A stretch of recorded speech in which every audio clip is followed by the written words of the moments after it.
Hey everyone, Shabby Gamer here, and welcome back to the WWE 2K15 Universe Mode, and this, which is our next episode of WWF Retro's Throwback Thursday. So let's have a quick look at the card I've got set for you this evening. We're going to start things off with the second of our best of 5 series between Demolition and the Legion of Doom. Of course, that's a check actually. I think Legion of Doom picked up the victory last week, but I'll double check because I might have that wrong actually.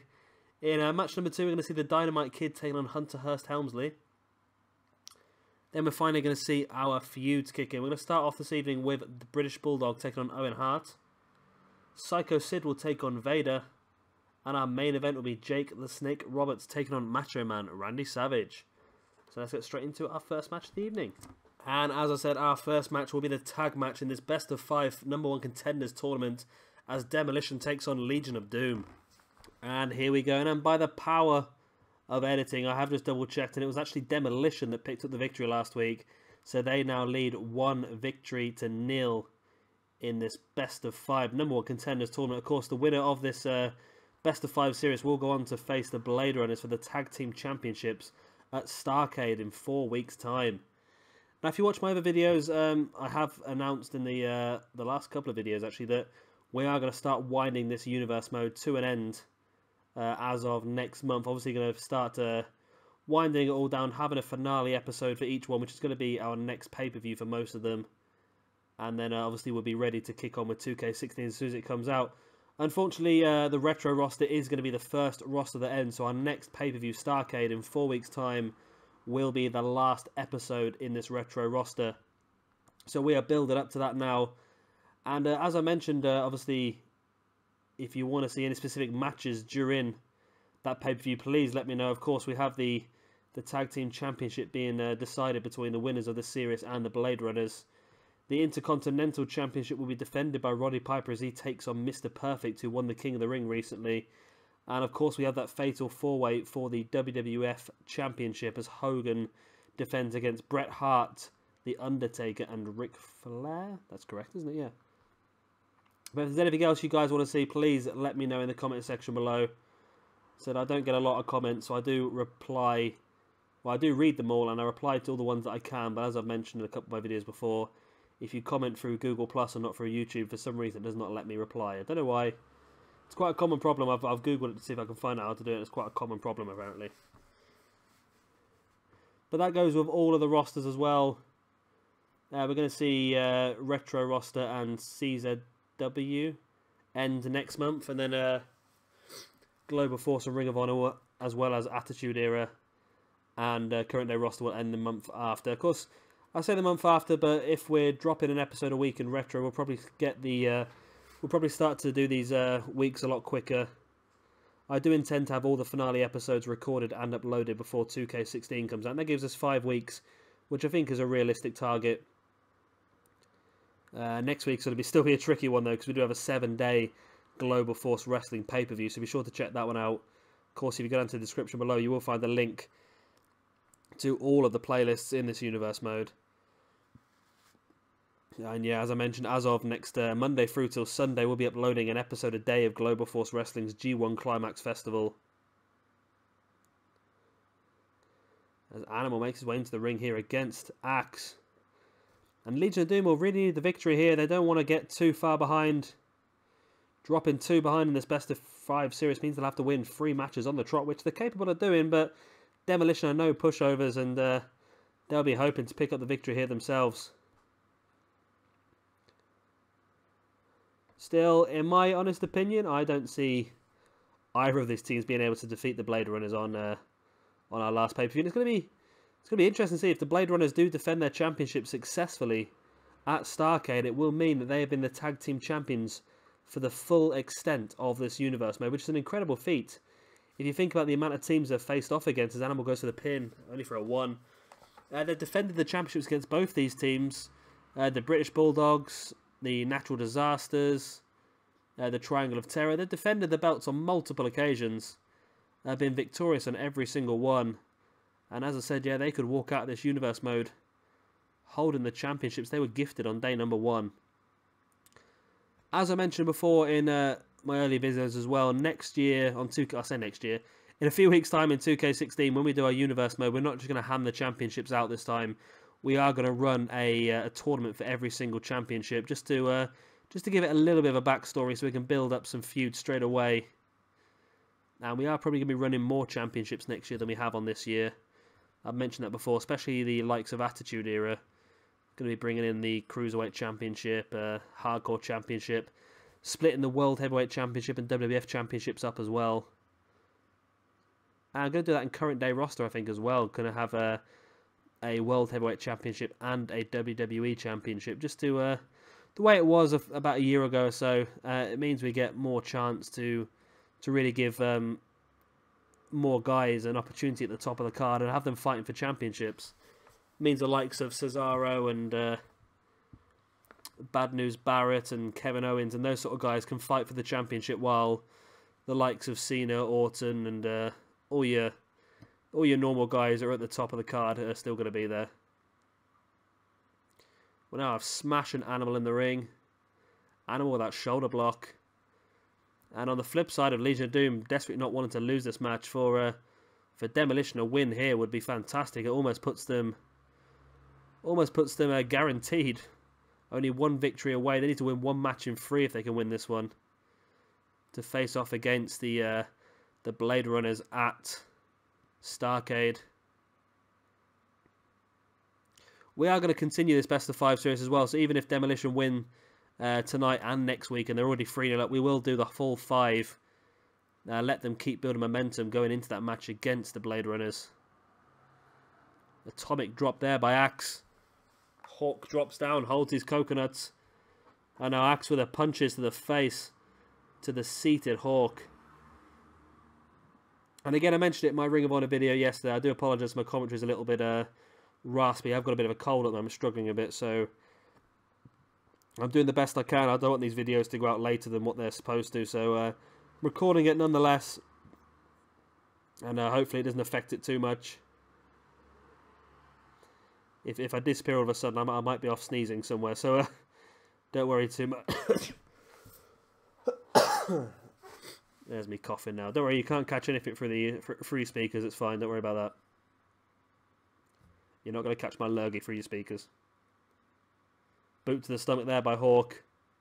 On Axe, who looks a bit shaken then. It looked like Hawk was going to bring Animal into the ring, but he changed his mind once he saw the shaky Axe. Takes advantage with that double-armed choke slam.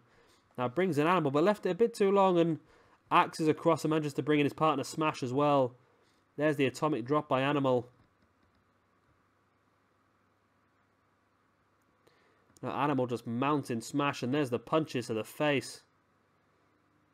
And of course, as I said, we are now 4 weeks away from our next pay-per-view. Therefore, tonight our feuds are kicking in. And I honestly can't remember what I've set these up as, to tell the honest truth. So it's going to be as interesting for me as it is for you to see what happens this evening. A smash in with a pin, only for a 1 count though. Of course, we've got Bulldog versus Owen Hart, Sid versus Vader, and Jake Roberts versus the Macho Man. So it's really interesting to see. Obviously, we know the first week of feuds are not necessarily the guys in the matches or the guys in the feuds. So I might be wrong. That they might be the guys in the feud. We'll have to wait and see. So it all pans out this evening. Been having a lot more issues recently where the game is just not so much rebelling, but it's just not working with the feuds. Like I had a feud set up in Global Force Wrestling this month for AJ Styles to take on Okada for the World Heavyweight Championship. It got 2 weeks into the 4-week feud, and all of a sudden it just deleted the feud by itself, and yeah, the whole thing screwed up really. There's Axe with a quick roll up on Hawk, only a 1 count. And Hawk is still in this one. There's the atomic drop on Axe. And now mount him again for some more punches. And there they are. Slamming the arm of Axe into the mat. Axe makes his way back to his feet slowly and avoids Hawk. But Hawk catches him there with that power slam. Rolls Axe over and now locking in the camel clutch. Great ring positioning. I say great ring position. He actually blocked his partner Animal from coming in and blocking off Smash there. As Legion of Doom take control of that. Great combination of moves there. I'm looking forward to 2K16 coming out now. Apart from some obvious glaring omissions with some of the roster. One thing I don't understand, actually, I don't think I brought up in any of my videos, is that for the Attitude era, we've been given, obviously, Triple H, we've been given Stephanie McMahon Helmsley, we've been given X-Pac, we've been given Billy Gunn, but there's no Road Dogg. And I just thought, if you're going to give us those guys, why not give us Road Dogg as well? I'm sure Road Dogg is pretty good friends with Triple H. Whether he's going to be part of the DLC, maybe. Maybe an Attitude DLC with Road Dogg and a few other guys. Not quite sure who they'll do, to tell the truth. It's difficult to... It depends. If we know the sort of showcases they're going to do, we can try and suss out effectively who's going to be on the game. Because I know a lot of people were surprised by Mikey Whipwreck, but if you'd actually looked into it beforehand with Austin's career, and the fact that Austin obviously gained his stunner from Mikey Whipwreck when they had a match in ECW, it sort of makes sense that he's in the game. I'm not pretending to say that I saw it coming, but at the same time, when you think about it realistically, it makes sense that he's in the game. It's not a massive surprise. I've seen some people, some news articles saying, "Oh, I can't believe they've given us Mikey Whipwreck, but they haven't given us this person." And Haku as well. It's like, oh, why have we got Haku and we haven't got this person? It's because Mikey Whipwreck and Haku are involved in Austin's showcase. They're not been put in the game because they're more important than certain other legends. They've been put in the game because they're important to the story mode that's being portrayed. For example, if they were doing a Hogan showcase, like I think they were supposed to originally, if they were doing a Hogan showcase, then they would include a lot of retro stars. They wouldn't include... You can't have people going, oh, why have they included King Kong Bundy and not included Charlotte? Because that doesn't make sense, does it? As a smash with a pin off that big clothesline, only for a 2 count. Big power slam there by Smash as well. Pulls Hawk into the centre ring, go for the pin again. 1, 2, only a 2 count. Yes, that's one of the things I've noticed quite a bit. The whole Schwarzenegger thing is the bit that's annoying me the most, really, because I'm sure some people will be interested in having Schwarzenegger, but for me, I have absolutely no interest in it at all. Quick roll up here by Smash. 1, 2, only a 2 count. Hawk kicks out. Yeah, I'd imagine some people are excited to get Schwarzenegger as Terminator, but for me, I'd much rather have I've still got 2K, is it 14 sat on my shelf, and inside I still have the password to unlock Mike Tyson. I never did it, and it's probably going to be the same with Terminator, unless you guys want to see the Terminator characters in action. I'm probably just going to leave it in. I'm never going to download it myself. Quick roll up again by Axe, and Animal's in. Sorry, Hawk was in quickly to break the pin.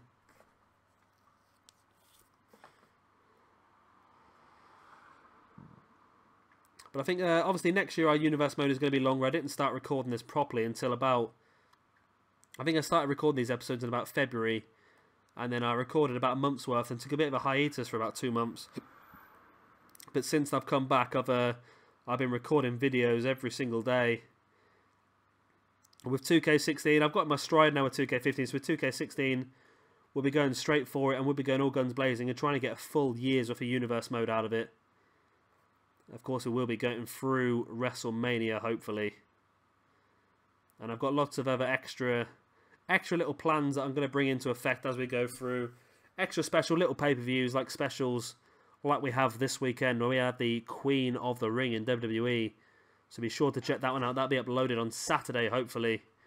And we're going to see quite a few debuts in that Queen of the Ring competition as well. So be sure to check that out.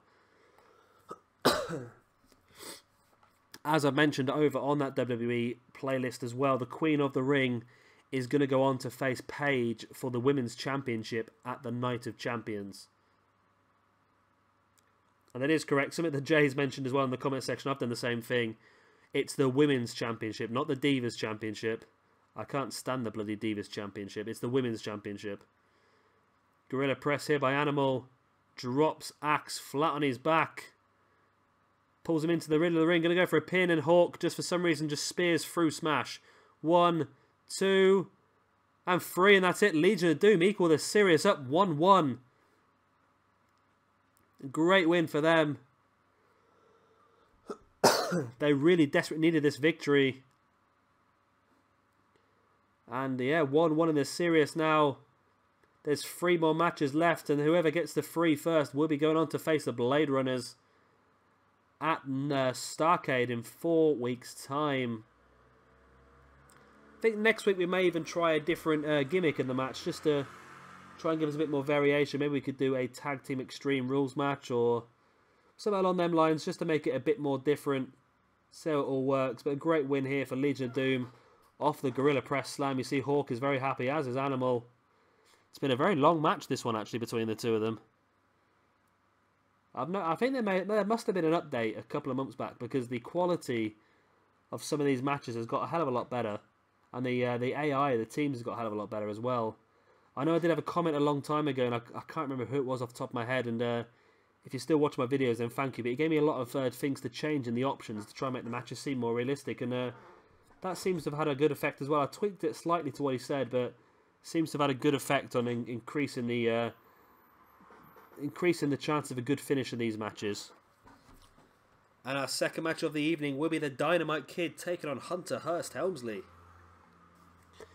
And here we go, Dynamite Kid versus Hunter Hearst Helmsley.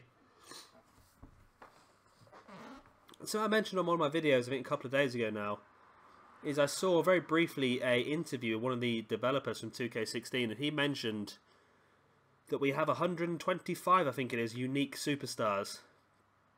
However, he's calling American Badass and Ministry and Normal Undertaker as unique as well, as obviously the 3 faces of Hogan, the 2 Stephanies, 2 Big Shows. He's calling all those unique.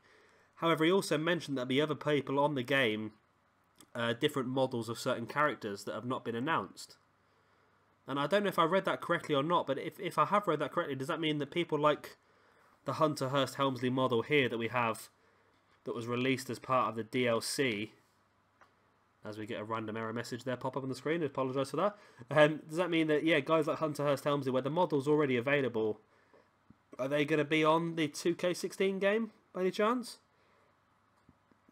If they are, it'll help us fill out some of our rosters, don't get me wrong, but I can't see any reason why they wouldn't be on the game. The models are already there to use.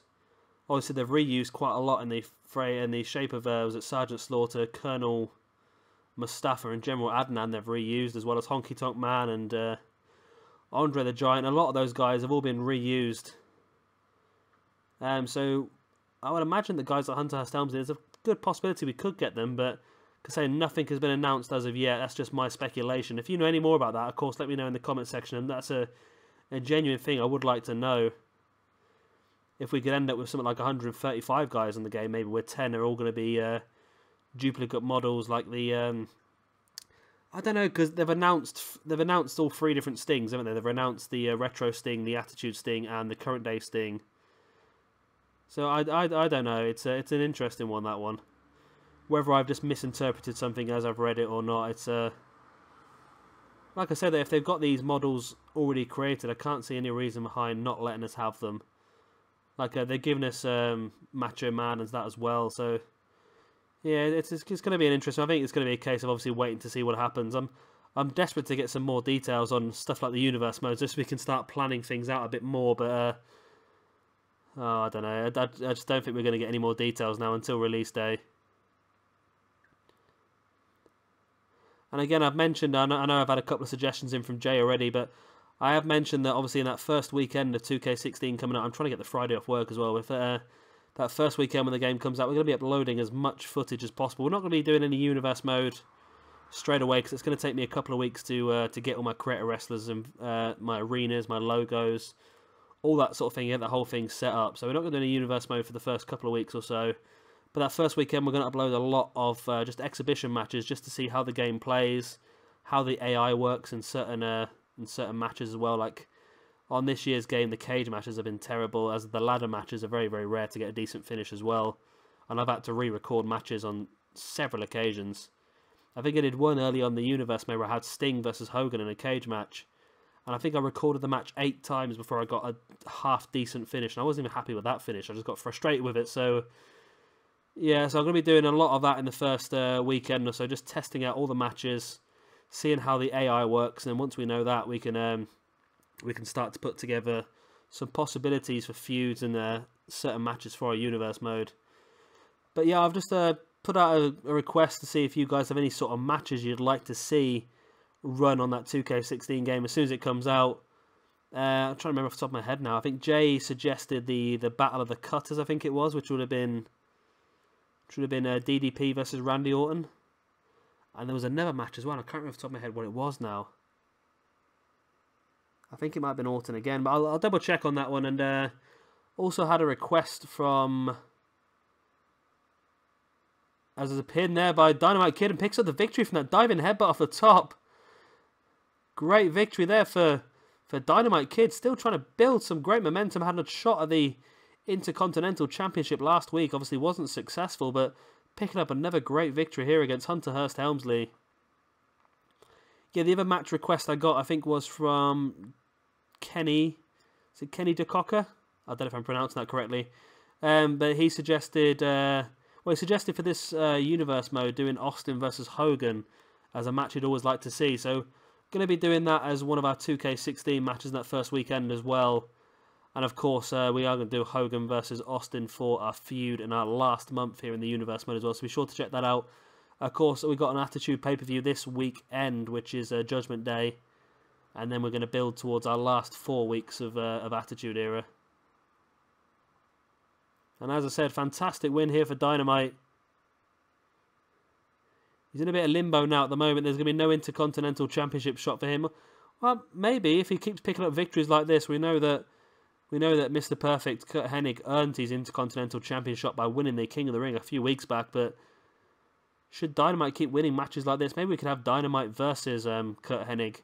And if Dynamite beats him, he can be added to that Intercontinental Championship match. But that's one we'll have to discuss in the comment section, guys. Let me know what you think. And match number 3 this evening will be the British Bulldog taking on Owen Hart. And here we go, British Bulldog, Owen Hart. Two guys that next year I'm pretty sure are going to be in the same stable. Going to do the Hart Foundation. Of course, we get Jim the Anvil Neidhart as well as Bret Hart next year as well. And with British Bulldogs actually on the game as a character as well, which is great. So then, was Owen Hart here? Looks like he's going to leave the match here partway through. And Bulldog follows him out. Bulldog's not letting him go. And now Bulldog slides back in the ring and Owen makes his way back in as well. There's a bit of mind games there from Owen Hart. Is it going to be effective for him? Yes, as I was saying, we're going to have obviously Bret Hart, Jim the Anvil Neidhart and a British Bulldog all as characters on next year's game. So I think we're going to do the Hart Foundation, just downloading Owen Hart to add to that little company. Going to have Owen Hart and Jim the Anvil Neidhart as the tag team, allowing Bret to go for the top championship, and of course British Bulldog probably is going to go for the upper mid-card championship in the form of the Intercontinental belt.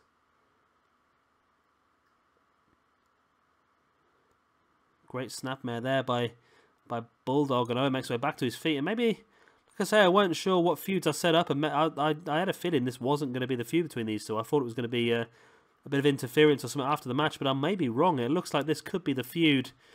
And I'm quite happy with it, actually. It looks like quite a good feud here between Bulldog and Owen. Great scoop slam there by Owen Hart. Of course, Owen is the former 2-time Intercontinental Champion in this universe mode. Lost the belt a few weeks back now to Rowdy Roddy Piper. And then was obviously given the opportunity in the King of the Ring to prove his skills. Was knocked out in the very first round to the Dynamite Kid, who actually went on to the final of the Dynamite and actually lost to Kurt Hennig. So he's been in fantastic form. Big knee to the face by the British Bulldog. And I'm wondering now, actually, just to go completely off subject. If somebody in Universe Mode, I don't know how many of you guys actually use Universe Mode for yourself, but the more victories you pick up in Universe Mode, you pick up momentum. And the more momentum you have, it slightly boosts your stats. So I wonder if that means if you go into Exhibition Mode, do you go in with the original stats or do you go in with the boosted stats? Because that can make sense why people like Drake Younger has been so dominant in the universe mode. He's obviously still holding 2 championships at the moment. Was actually holding 3 at one point last week. He won the Ring of Honor Tag Team Championships on the DDT 4, Night 4. He actually lost them later on in the evening to the Unbreakable Effing Machines, Brian Cage and Michael Elgin. But he has been unbeatable for much of this universe mode. Of course, currently holding the Combat Zone Wrestling Tag Team Championships and the Global Force Wrestling Junior Heavyweight Championship at the same time. It's going to be a busy few weeks for Drake Younger. Russian leg sweep there by Owen Hart. And I should imagine Drake will be at the G1 Climax next week, defending his championship at least once. And if you don't know what the G1 Climax is, effectively it's going to be almost like a Champions League in football or soccer if you're American. So we're going to have 4 groups of 4 people. Everyone faces everyone else in their group once. The people that pick up the most pins, or the most wins, shall I say, will go through to the semi-finals and the final on night number 4. As British there with the old pin. Only for a 2 count. Owen Hart kicks out. Bulldog now brings Owen Hart across to them ropes, and now Irish whips him over the top. Owen manages to hold on to the rope, but Bulldog follows him outside. And whilst this is a big DDT on the apron, Owen flops to the ground, and a very effective move by Bulldog, but doing it where he did, he's not able to capitalise on the damage done. Hip toss there as well by Bulldog on the outside. Owen Hart is down, and referee's counting to 10, but Owen's back up to his feet. Taking some time on the outside to regain some composure. Now makes way back into the ring. Bulldog now with the armbar. Has he got all of it? I don't think he's quite got it. I don't think he's quite got all of the pressure behind it that he wanted to, and Owen manages to reverse it.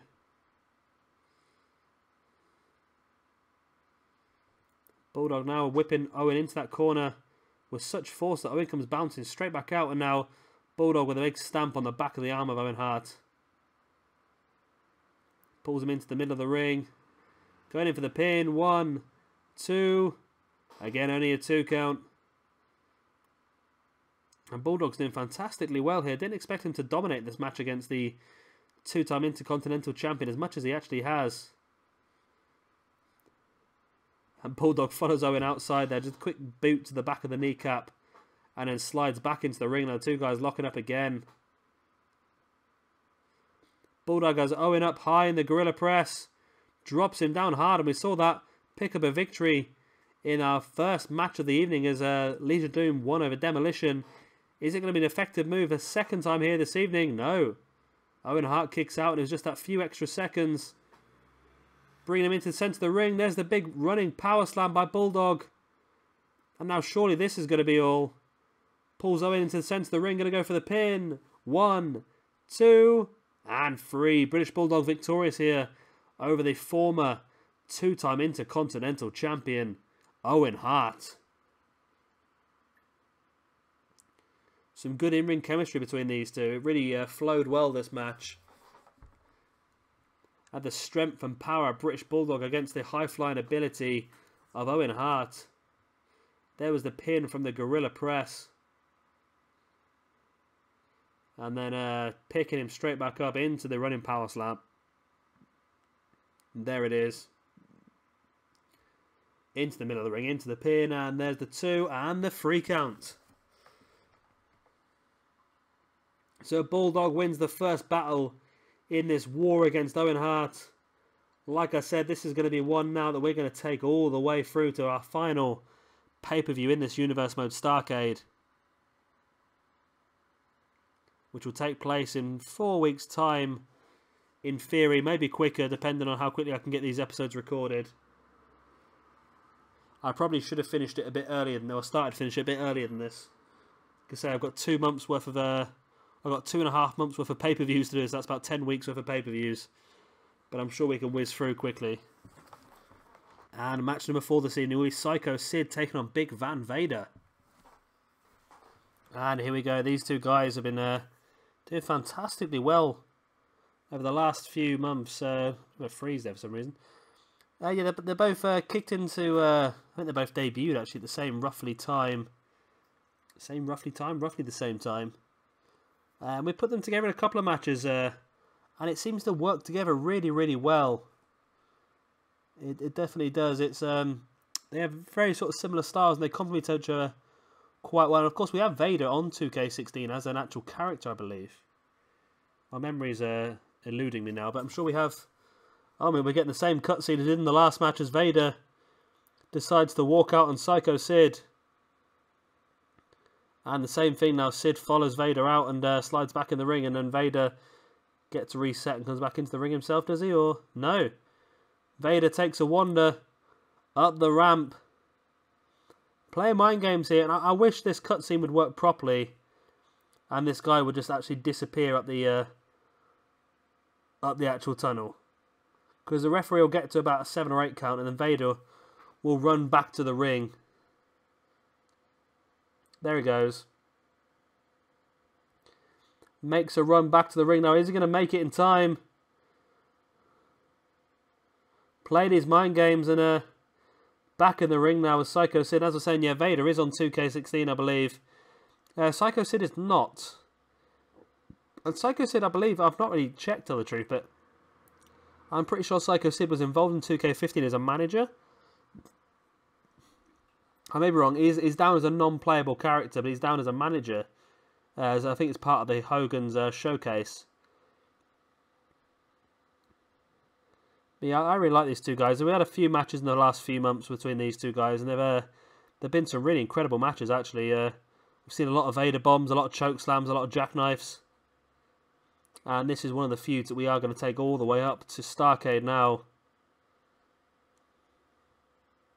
And I think Psycho Sid's never really been one of my favourite wrestlers by any stretch of the imagination. He's just been one of those sort of mediocre guys there in the middle. But after having him on this universe mode, I've quite enjoyed him actually.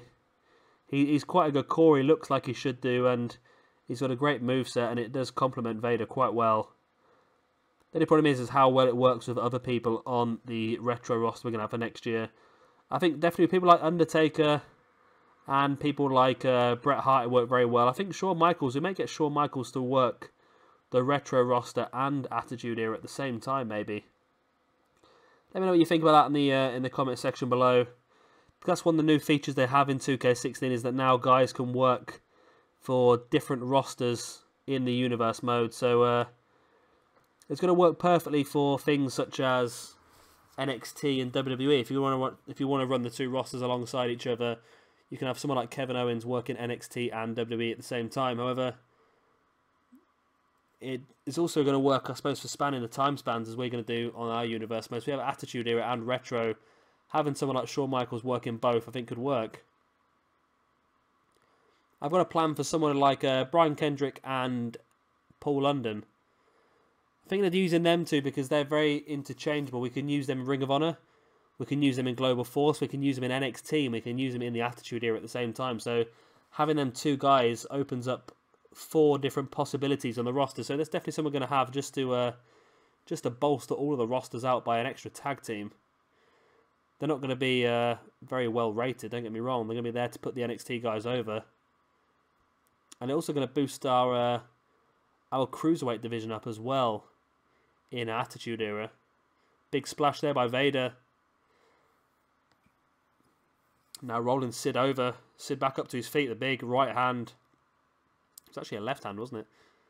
I followed up by another left hand as well.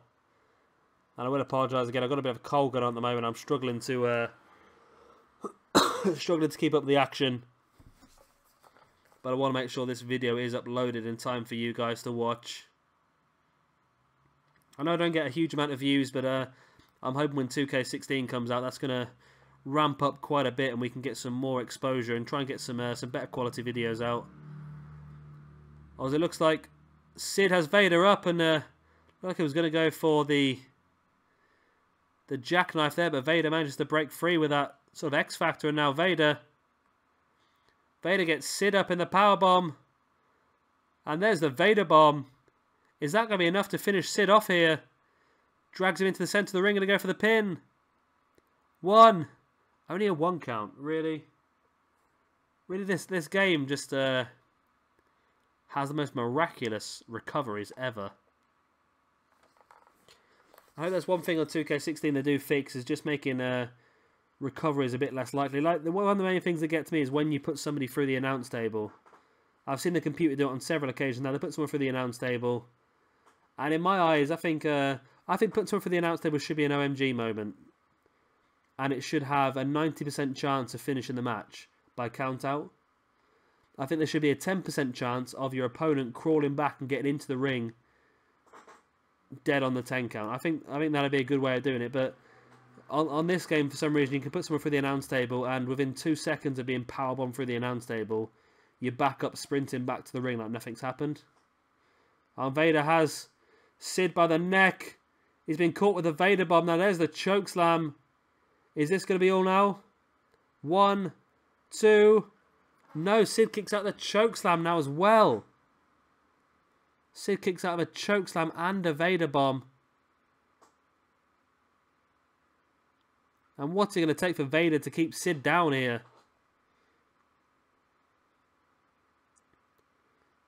Sid brings Vader up. He's going to go for some sort of gutbuster, but Vader reverses a gutbuster of his own. And now willing Sid back up again, and looks like he's going to go for a second Vader bomb. And Sid reverses it into that facebuster. Sid with a big boot. Pulls Vader into the middle of the ring. He's going to go for a pin, is he? Yes, he does. 1, 2, and 3. Now, can somebody explain that to me? Can somebody explain it to me? Vader hits a Vader bomb and gets a 1 count. He hits a chokeslam and gets a 2 count. Sid Vicious hits a big boot and gets a 3 count. If somebody can explain the logistics behind that, I'll be eternally thankful. That just seems like a very odd finish. But don't get me wrong, it's I don't think a big boot is Sid's finisher at all. He's obviously got the jackknife as his finisher. The big boot may be a signature. There it is. There's the big boot. It may be a signature. But yeah, like I say, to get a 3 count from a big boot is a bit unlikely. But it's happened here this evening, and Psycho Sid gets the first blood in this war between himself and Vader. As I said, this is going to build now all the way through to Starrcade in 4 weeks' time, our big finale episode. Maybe we can have a gimmick match between these two. Maybe something like a first blood match or something a bit more violent I see these two going for.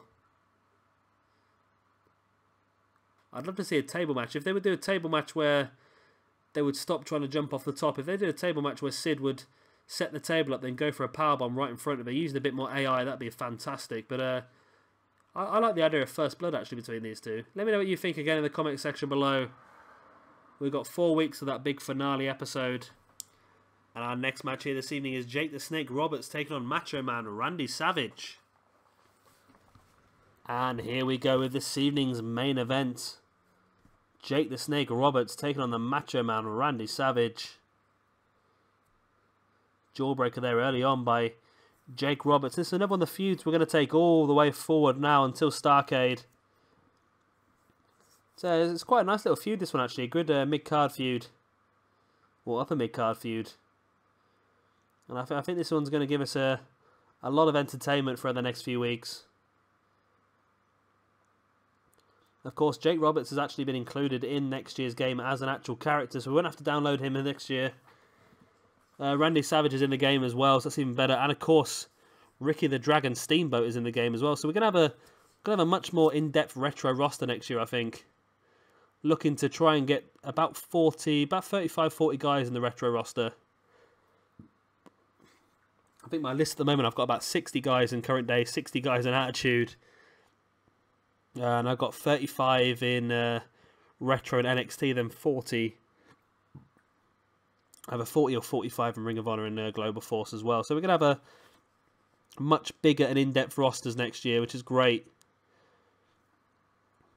Gives us the chance to really vary our universe mode a bit more, rather than having the same guys over and over again. Like I said, we've used Hogan a lot in this universe mode in the Attitude Era. We are going to use him again for the feud suggested by Kenny.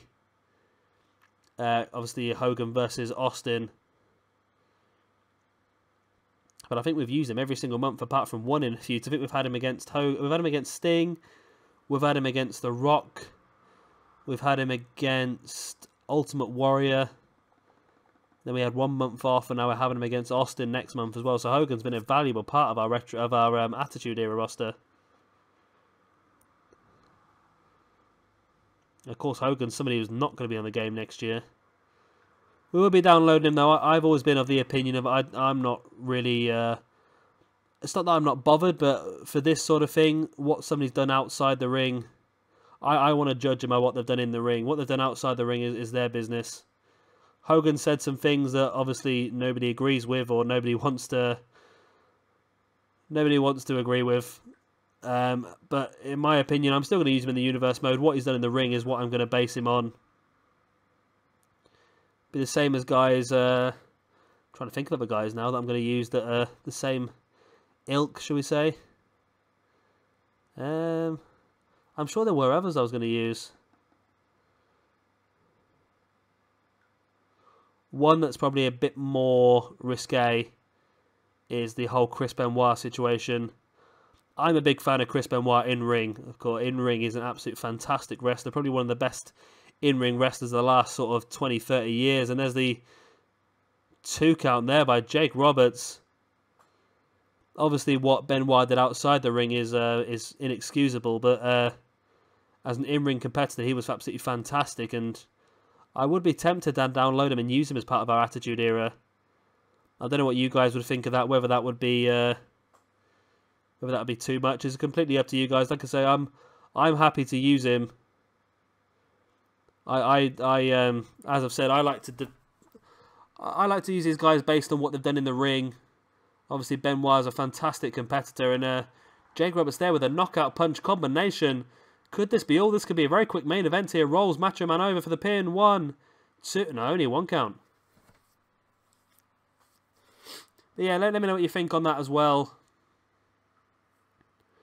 And just trying to think of some others now that were... I'm sure there was more that were the same situation as Jake goes to the pin again. His feet are up on the rope. Referee didn't see it. Another quick roll-up, and Jake's really trying to finish his match off quickly. And again, only a 2 count on Macho Man. And it looks like he may be able to finish his match off quickly. There's the DDT by Jake Roberts. Rolls Macho Man over. 1, 2, and 3. Great victory here for Jake the Snake Roberts.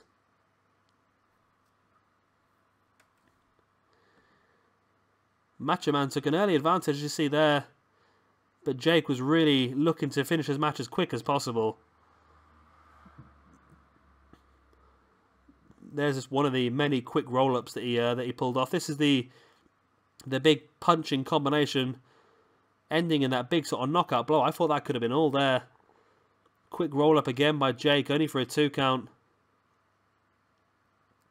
But then as soon as Macho Man made his way back to his feet, he gets caught with a DDT and pinned by Jake Roberts. There's the victory. Jake holds his hand out for a handshake, and Macho Man's having none of it, slaps it away. He's not happy, and I'm sure this is not the last we've seen of these two guys in the ring together. Anyway, guys, that is the end of this episode of the Attitude. No, sorry, it's not the Attitude here. It's the Retro Rosters Throwback Thursday. I hope you've all enjoyed it. We've seen some great matches. We've seen the Legion of Doom pick up a victory in the Best of 5 series, so they're now 1-1 with Demolition. We've seen the beginning of all of our new feuds, and again, momentum being built by the Dynamite Kid. If you could like this video, that'd be absolutely fantastic. It does help me a lot, and obviously subscribing to the video is 10 times better. I've been Shabby Gamer. Thank you very much for watching this episode, and I hope to see you in the next video.